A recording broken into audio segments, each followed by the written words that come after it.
aí pessoal, beleza? Como é que vocês estão? E aqui é o Igor de Lucas, eu também vou muito bem, obrigado por perguntar. Galera, mais um vídeo de perguntas e respostas. Vocês estão mandando poucas perguntas, pessoal.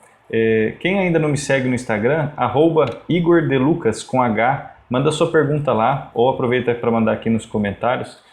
Vocês mandam poucas perguntas, aí eu tenho que tentar adivinhar muitas das dúvidas aí. E se vocês puderem me mandar mais perguntas, vai ser muito mais construtivo, beleza?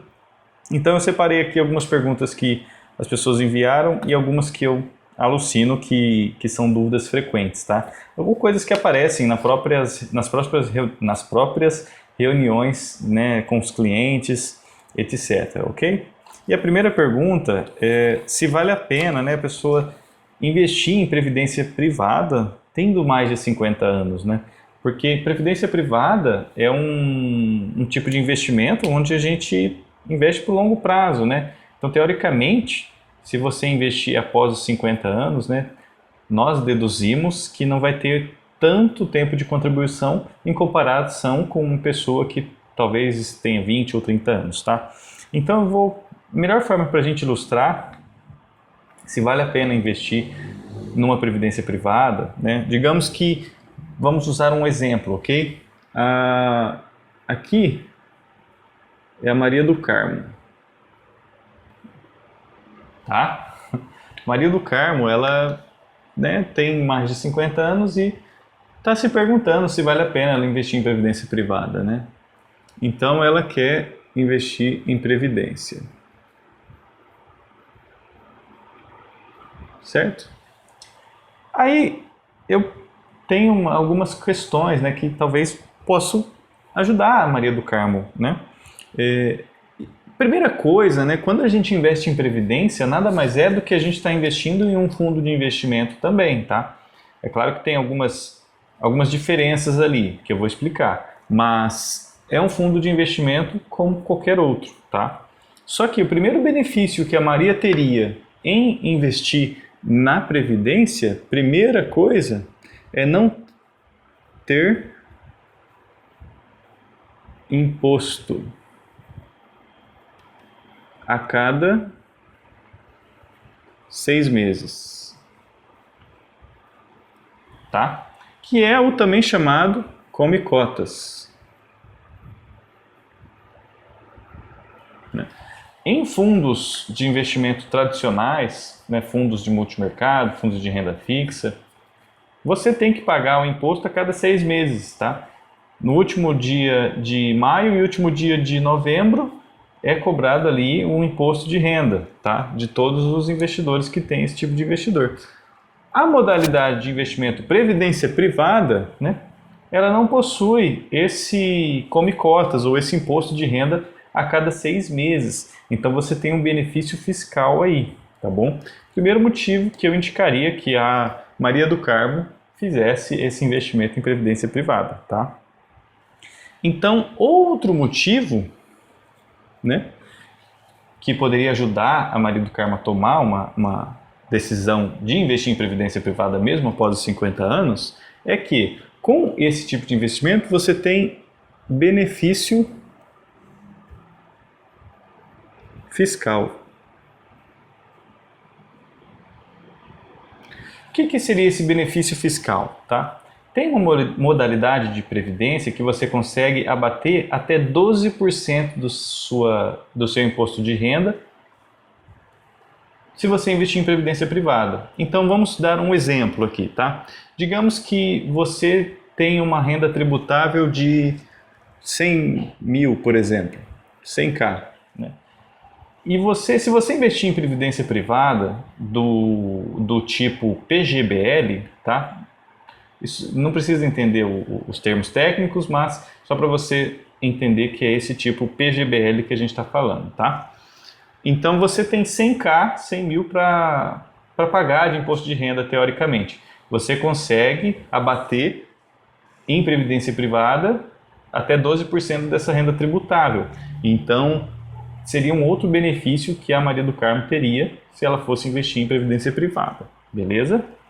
O outro ponto que você pode pensar também no benefício de investir em previdência privada é o terceiro ponto que eu vou colocar aqui, que é sucessão patrimonial. Certo? Eu acredito que eu escrevi certo, sucessão. Mas enfim, sucessão patrimonial, o que isso diz respeito, né? Diz respeito a quando essa pessoa, por hora, né, não é o que a gente quer, né? Maria do Carmo, por hora, vier a falecer, os bens da previdência privada não vão ser tributados com imposto de herança, imposto de inventário, tem uma série de custos, tá? Quando você tem uma sucessão patrimonial para uma próxima geração, você tem custos fiscais, assim, astronômicos, tá? Eu até tenho dificuldade em tanto o imposto que tem para você poder pagar custos com advogados, custos com honorários e tudo mais. Então, na previdência privada, você consegue passar de uma geração para outra sem precisar passar por todos esses processos, entendeu? De uma forma muito mais simples. Então, é um benefício muito interessante esse daqui de uma pessoa estar fazendo uma previdência privada, tá? Que é a sucessão patrimonial. Algo que talvez a pessoa possa estar preocupada também com relação a isso, tá bom? Então, esses são os 3 motivos que eu indicaria sim que no nosso exemplo, Maria do Carmo viesse a fazer um plano de previdência privada para poder contar com esses benefícios, tá? Nesses casos aqui, valeria a pena, ok? Mesmo que você tenha mais de 50 anos, ok? Espero que tenha ilustrado bem essa questão, tá? Maria do Carmo ali, com relação a essa dúvida de investir em previdência privada acima de 50 anos. Lembrando só, um último porém, tá? É que há vários planos de previdência privada, tá? Você tem que fazer um plano de previdência privada com uma pessoa que você confie, com uma pessoa que vai te atender bem, entendeu? Então, assine um plano de previdência privada com uma pessoa que você confie, tá bom? Um agente bancário ou um outro assessor de investimentos que você confie. Beleza? Espero que tenha esclarecido, tá? E a próxima pergunta aqui, né, que é muito frequente também, né, muitas vezes nas reuniões ali com os clientes, tá? Que como são feitas operações em bolsa de valores com um assessor de investimentos, tá? Melhor forma de exemplificar é com exemplos, né? Melhor forma de explicar é com exemplos, ok? Então vamos lá. A dúvida, né? Como são feitas as operações em bolsa de valores com assessor de investimento, né? Vamos entender como é que são feitas as operações normalmente, tá? Digamos que você tenha... Agora é o John. O John, ele quer investir em bolsa, né? Como é que ele faz para poder investir em bolsa, né? Ele tem aqui os seus R$100, o dinheiro dele, certo? Ele tem esses R$100, estão conectados, ok? Ele tem esses R$100 e ele quer investir em bolsa de valores, tá? Então, ele vai precisar de uma corretora. Então, aqui a gente tem uma corretora. Aqui é a corretora. Corretora. Ele precisa de uma corretora para poder colocar esse dinheiro, tá? Então, esse dinheiro agora está na corretora, ok? O que ele vai fazer? Ele vai comprar uma ação da Petrobras, por exemplo. Aí ele quer comprar Petrobras. Ok?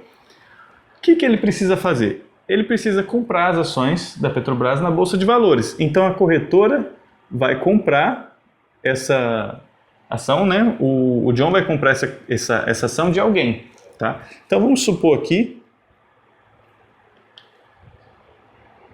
o Clayton. O Clayton quer vender as ações que ele tem de Petrobras, né? Então ele vai... A corretora, para a gente entender, ela tem uma conexão com a... Opa! Com a B3, que é a Bolsa de Valores aqui no Brasil. Então, o John tem o dinheirinho dele aqui, certo? Que ele põe na corretora. Bacana? A corretora tem um sistema que conecta com a B3. A B3 regula também o mercado financeiro aqui ela se autorregula, tá? Então, aqui tem a figura do Clayton, que ele tem conta talvez em uma outra corretora. O Clayton, ele tem as ações da Petrobras aqui, certo? E ele tem uma conta em uma outra corretora. Vou pôr aqui, é uma outra corretora, que também se conecta com a B3, tá? O John quer mandar esses R$100 para o Clayton, para que o Clayton possa entregar as ações para ele. Então, o John tem R$100 e o Clayton tem a Petri, que são as ações da Petrobras. Nossa, ficou horrível isso, espera aí. Deixa eu aumentar aqui.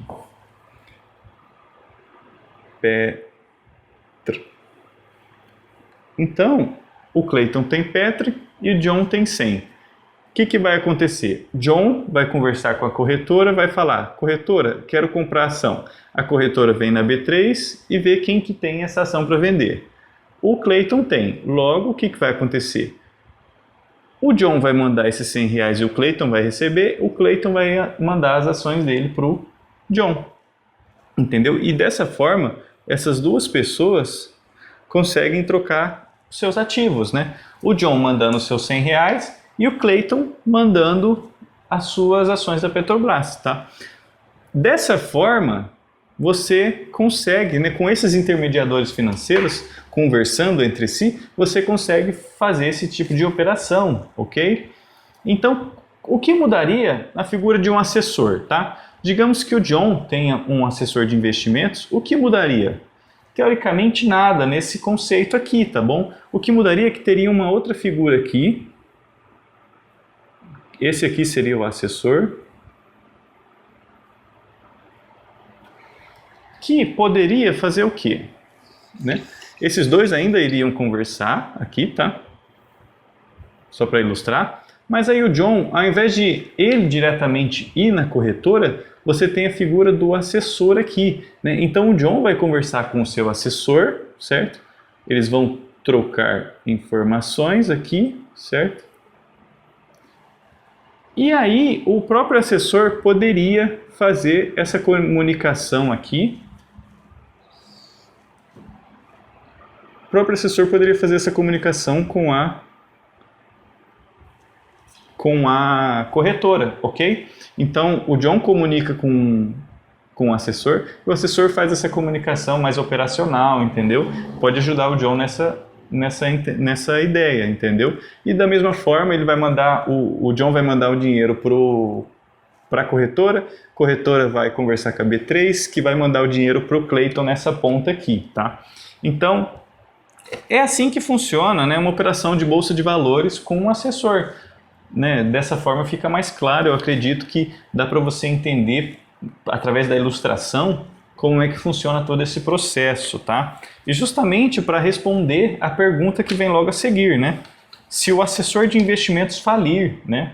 Eu perco meu dinheiro? Então, muitas vezes, né, a pessoa acha que ela está ligada, que o dinheiro dela está ligado a um assessor de investimentos. E não é real isso. Dessa forma você consegue entender por quê.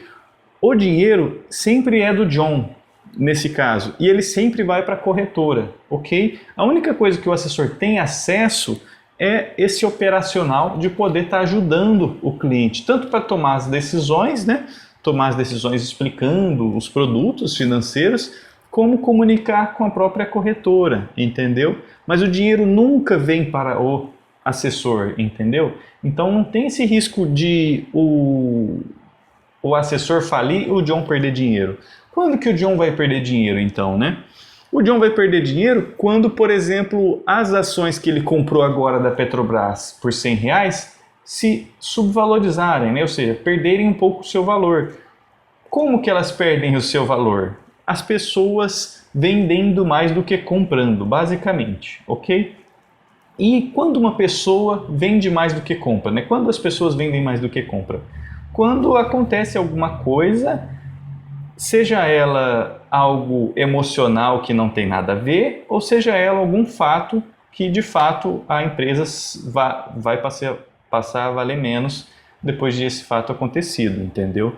Mas em nenhum momento o assessor tem acesso ao dinheiro ou tem alguma ligação com o dinheiro do, do seu cliente, entendeu? Então isso tem que ficar muito claro para que, né, você não tenha esse tipo de dúvidas, ok? Espero que tenha ajudado esse diagrama aqui. Apesar de simples, a minha intenção é que, né, consiga passar o conhecimento para vocês e vocês não tenham dúvidas a partir de então, tá bom? Vou só apagar aqui para a gente dar sequência, tá? Beleza.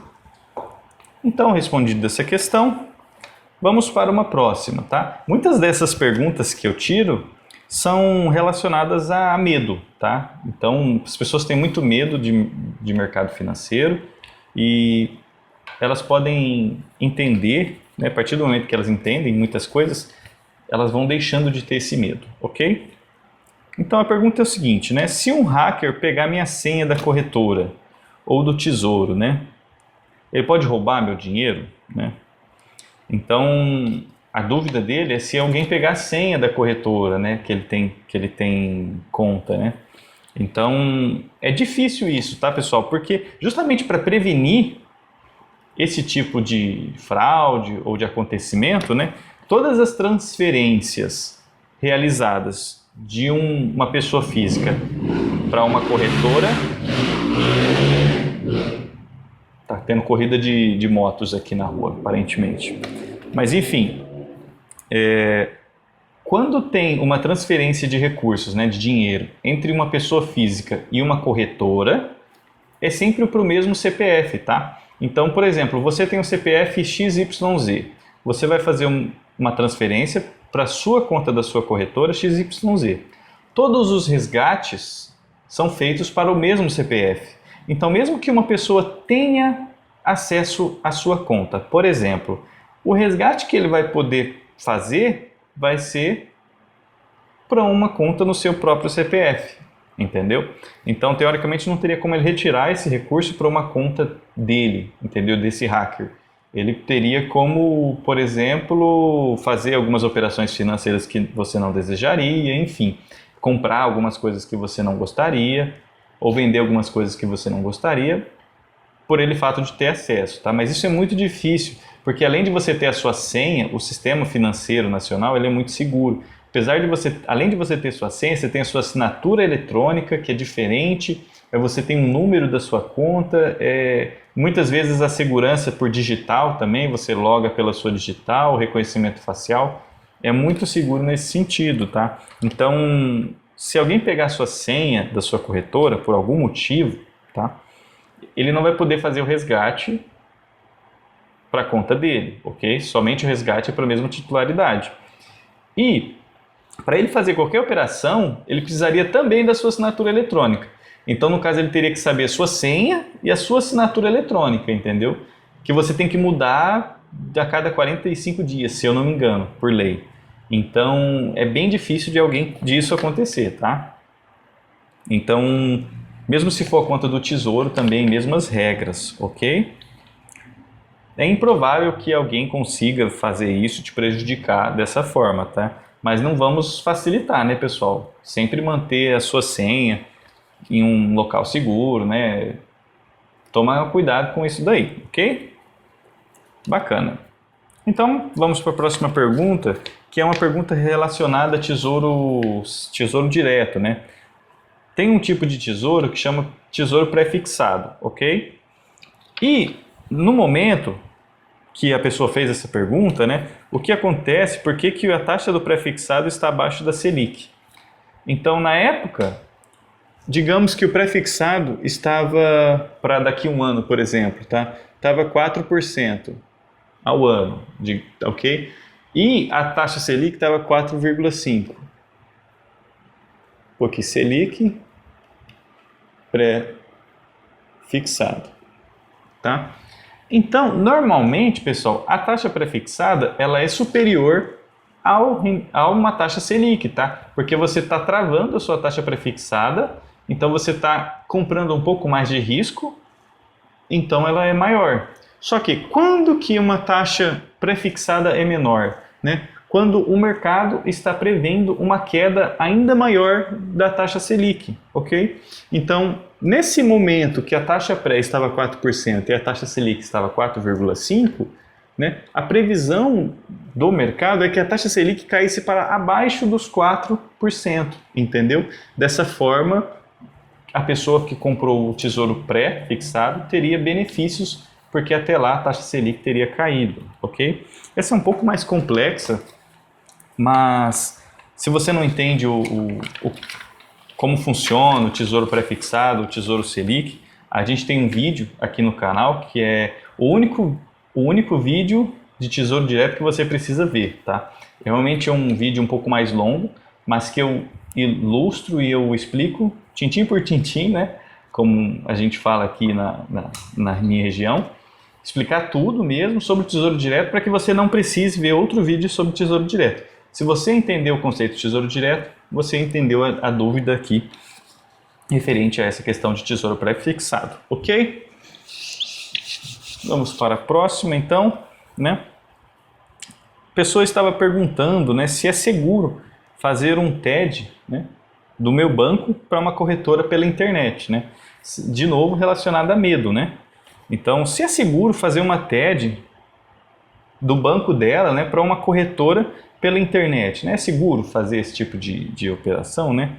E a resposta é que sim, né? É seguro, né?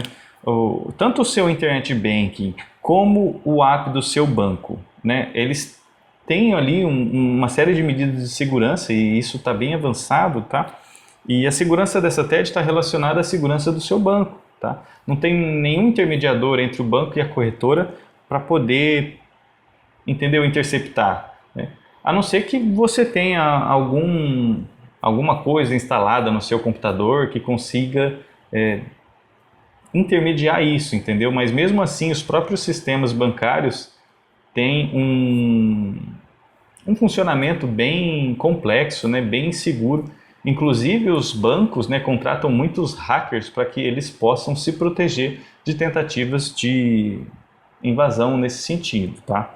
Então, para responder essa pergunta, não há nenhum outro intermediário, né? É seguro fazer uma transação do seu aplicativo ou do seu internet banking para a corretora, tá? Então, a outra alternativa seria você ir até o banco e fazer essa TED, né? Mas para você ir até o banco para fazer toda a TED, né, é complicado, você vai tomar muito tempo, não é muito legal isso, né? Então, sim, você tem que... A dica que eu dou é tomar cuidado com os sites que você entra, né, com os sites que você visita, o que você baixa, o e-mail que você abre, né? O e-mail está falando assim, ganha 1 milhão, clica aqui agora, entendeu? Ninguém vai te dar 1 milhão se você clicar ali agora, entendeu? Então, coisas nesse sentido, tá? Pode ficar tranquilo que é seguro você fazer uma transação por aplicativo ou pela internet banking para sua corretora, beleza? Legal. Vamos para a próxima aqui. A pessoa, ela estava com dúvida em relação a bloqueio de investimentos, né? Muitas pessoas têm dúvidas, né? Pessoas que às vezes estão devendo, né, dinheiro, digamos assim, né? E eu talvez às vezes com um nome negativo, certo? E elas vão passar a investir, tá? A dúvida delas, né, é que se elas podem sofrer bloqueio dos investimentos dela, assim como existe o bloqueio de conta corrente, por exemplo, tá? E a resposta é que sim, tá? Os seus investimentos podem sofrer bloqueio devido ao quê? A uma ação judicial, entendeu? Então precisa que um juiz determine esse bloqueio, tá bom? Então, só para você conhecer, há um sistema que liga o Banco Central ao Poder Judiciário, tá? Esse sistema é o Bacenjude, ok? Que os juízes têm acesso a esse sistema para poder saber a instituição financeira que ele pode estar vinculado, pessoas físicas, enfim. Então, os juízes podem ter acesso, podem pedir o bloqueio de seus investimentos, sim, tá? Mas calm down, né? Tipo, relaxa, vamos entrar um pouco mais nesse assunto. Para isso acontecer, um juiz tem que determinar, ok? Primeiro ponto, tá? E é um caso extremo esse bloqueio judicial acontecer, tá? Eu consultei com um advogado e realmente, né, para acontecer esse bloqueio de conta de uma instituição financeira que você investe, tem que ser algo realmente bem extremo, tá? Então, se você tem dívidas, tá? A dica que eu dou é acompanhar esse processo, ok? Então, tem que ver se isso já é judicial ou extrajudicial. Digamos que você tem uma dívida, mas ainda não é judicial, né? Ou seja, não tem ainda uma ação contra você, ok? Se é judicial, se já tem uma ação, provavelmente você já foi notificado quanto a isso, tá? E se for haver esse bloqueio de sua conta corrente ou do dinheiro que você tiver, você vai ser notificado, ok? Você tem que assinar lá que você foi notificado. Né? Você tem que entender se isso já foi para o judicial e você vai ser notificado, né? Aí você tem um prazo para responder por aquela dívida, entendeu? Então não é simplesmente assim da noite para o dia, como às vezes as pessoas acham, né? Que da noite para o dia ela vai... Meu Deus, congelou meus investimentos, não posso mais vender ações, né? Então, se você se manifestar, né? O juiz vai determinar o que fazer, entendeu? E é muito complicado, mesmo que chegou um caso, por exemplo, né? O juiz pede o bloqueio da sua conta, né? Muitas vezes a instituição financeira ela não vai poder vender nenhuma ação, entendeu? Com prejuízo, então pode ficar despreocupado, mas preocupado, entendeu? No sentido, você tem que acompanhar o processo, tá? Mas teoricamente os seus investimentos estão atrelados ao seu CPF, que também estão atrelados ao risco de um juiz pedir o bloqueio daquele dinheiro, tá bom? Porque realmente a pessoa tinha uma dúvida que, vou tirar da conta corrente do banco, né, e vou colocar no investimento, tá? Eu entendo que a conta corrente o juiz tem acesso mais fácil, que é um dinheiro mais líquido, tá? É um dinheiro mais líquido, ou seja, é um dinheiro que você consegue resgatar a qualquer momento.